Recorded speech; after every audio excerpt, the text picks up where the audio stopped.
Hello everyone, আসসালামু আলাইকুম। আমি বিক্রমপুর মুন্সিগঞ্জের মেয়ে তানিয়া বলছিলাম। আশা করি সবাই ভালো আছেন। আলহামদুলিল্লাহ আমিও ভালো আছি।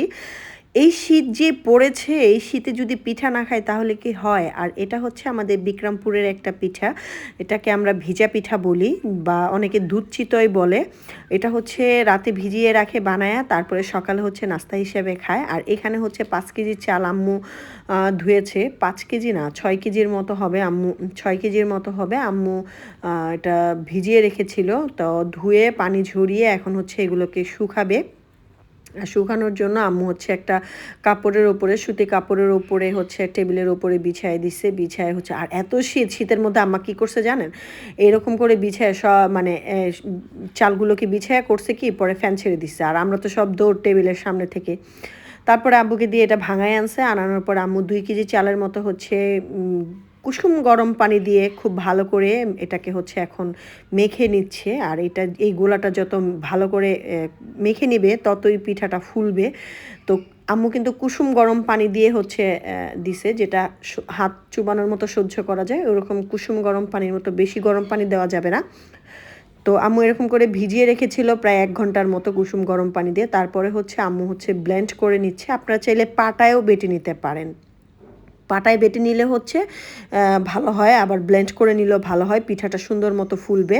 আর এই পিঠাটা রসে ভেজাবে, তো সেজন্য আম্মু এখানে হচ্ছে গুড় জাল করে নিচ্ছিল অনেকক্ষণ জাল করে। তারপরে হচ্ছে এই পিঠাটাকে, পিঠার রসটা তৈরি করতে হয় যাতে পিঠার রসটা মানে খুব মানে মজা হয় আর কি। পিঠাটা মানে পানি পানি লাগবে না। এই পিঠার রসটাকে আম্মু অনেকক্ষণ জাল করতেছিল। এক চুলায় পিঠার রস জাল করতেছিল, আর এক চুলায় হচ্ছে আম্মু চিতই পিঠাগুলোকে বানাচ্ছিল।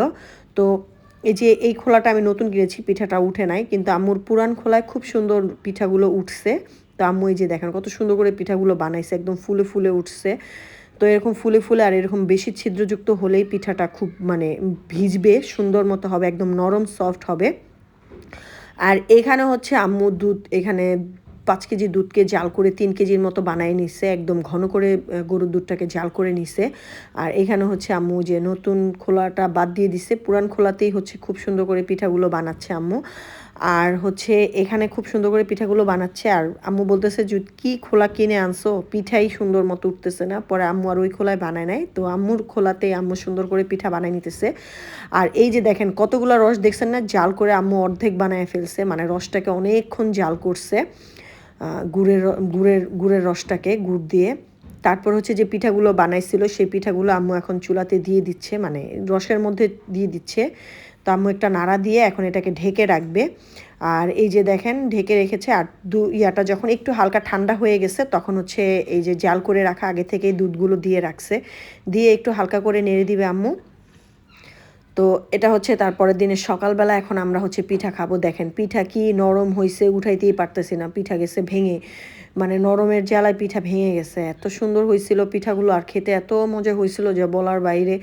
এরকম করে আপনারা পিঠা বানাবেন, দেখবেন একটা পিঠাও ভাঙবে না, মানে হবে না, মানে শক্ত হবে না, একদম সফট হবে, নরম হবে। আর দুধ চিতই পিঠাটা নরম না হলে কিন্তু ভালো লাগে না। আমরা হচ্ছে ভিজা পিঠা বলি বিক্রমপুরে, আপনাদের অঞ্চলে কী পিঠা বলে জানি না, কিন্তু আমাদের মুন্সিগঞ্জ বিক্রমপুরে হচ্ছে এটাকে ভিজা পিঠা বলে।